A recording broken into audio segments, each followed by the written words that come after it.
نفسك تعملي حمام بس بيفرقع منك، هقولك ازاي ما يفرقعش منك، وكمان هقولك ازاي تطلعي الرز في قلبه مفلفل وجميل بالمنظر ده، وكمان الشوربه بتاعته خطيره ورايقه جدا.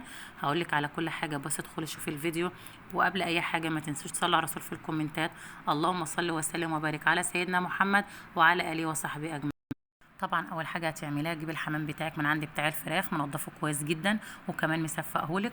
هتشطفيه شطفه حلوه نقعيه محلول. النقع بتاعنا ملح ودقيق وسكر وليمون وخل وورق لورا حبهان قرنفل، وسيبيه منقوع حوالي ساعتين. بعد كده اشطفيه كويس جدا، وهاتي بقى بصلايه مبشوره، طماطميه مبشوره، ملح وفلفل اسمر، وكمان 7 بهارات.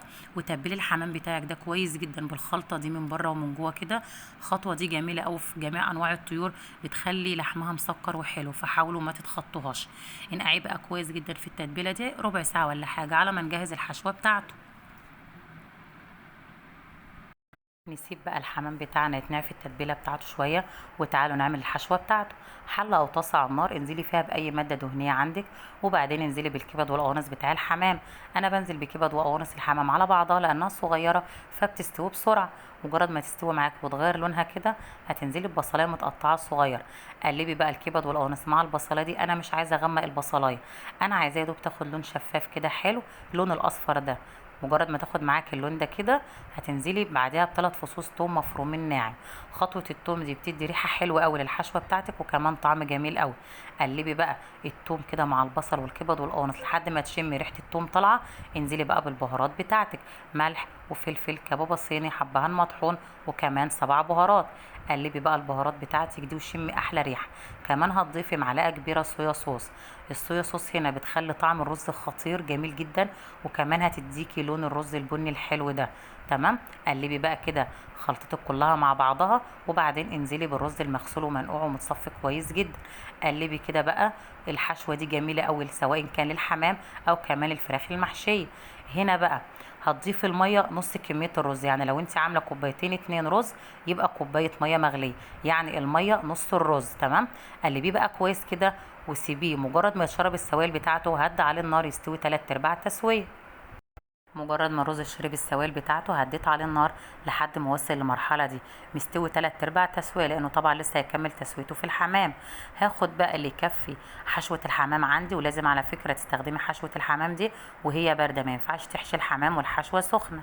وباقي كميه الرز دي بقى انا هزودها ميه مغليه، وهدي عليها النار تستوي تسويه كامله، هقدمها جنب الحمام.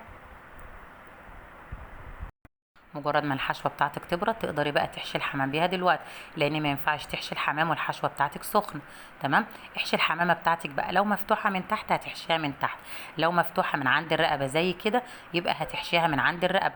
زي فكره الممبار بالظبط، هتمسكي رقبه الحمامه بايد وهتدخلي الرز بالايد التانية. سهله جدا وبسيطه ويطلع معاك ان شاء الله زي الفل. بس اهم حاجه ما تمليش الحماميه رز قوي عشان ما تفرقعش منك في الميه.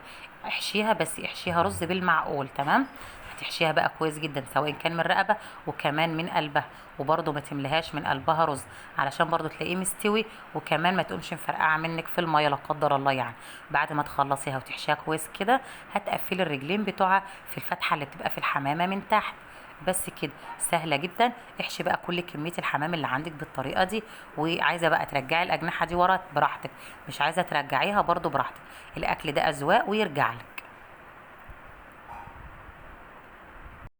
مجرد ما تخلصي حشو الحمام بالطريقه دي كلها ما شاء الله بالمنظر ده كده، وكمان ما تسيبيش اي رز على الحماميه بتاعتك وتحشيه كويس جدا وما تملهوش رز. تكوني مجهزه حله فيها طماطمايه بصلايه جزرايه ورق لورا ملح وفلفل اسمر وكمان حبهان، وانزلي بالحمام بتاعك والميه بتغلي بالمنظر اللي انت شايفاه ده. مجرد ما الحمام بتاعك يغلي هتهدي عليه النار وتغطي الحله.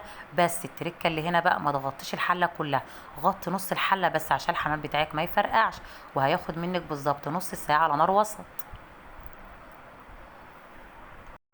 ما شاء الله الحمام بتاعي بعد بالظبط 30 دقيقة الشوربة بتاعته رايقة وجميلة، وكمان الحمام ما شاء الله مستوي مفيش فيه أي حاجة مفرقعة.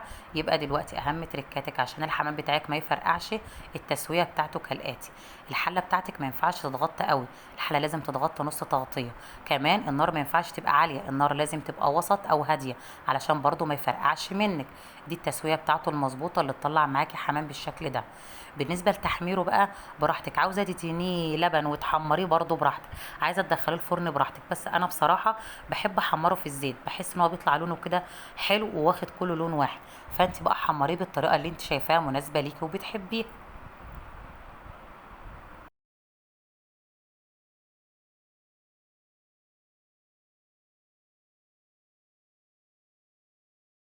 الحمام بقى اتحمر بالمنظر اللي انتوا شايفينه ده.